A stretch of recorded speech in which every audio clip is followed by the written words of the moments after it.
കുണ്ട്ര വിളംബരം.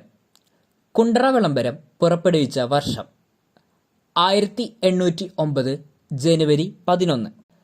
കുണ്ട്ര വിളംബരം പുറപ്പെടുവിച്ചതാര്? വേലുത്തമ്പി ദളവ. തിരുവിതാംകൂറിന്റെ ആഭ്യന്തര കാര്യങ്ങളിൽ ബ്രിട്ടീഷുകാർ അനിയന്ത്രിതമായി ഇടപെട്ടതിനെതിരെ പ്രതിഷേധിച്ച ദിവാൻ ആര്?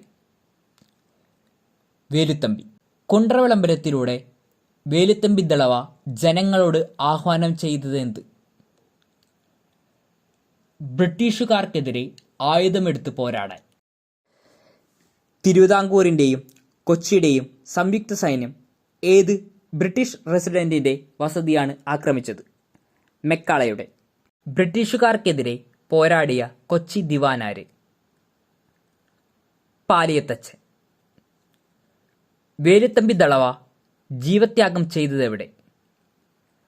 മണ്ണടിയിലെ ക്ഷേത്രത്തിൽ. ബ്രിട്ടീഷുകാർ പാലിയത്തച്ഛനെ നാടുകടത്തിയത് എവിടേക്ക്? മദ്രാസിലേക്ക്.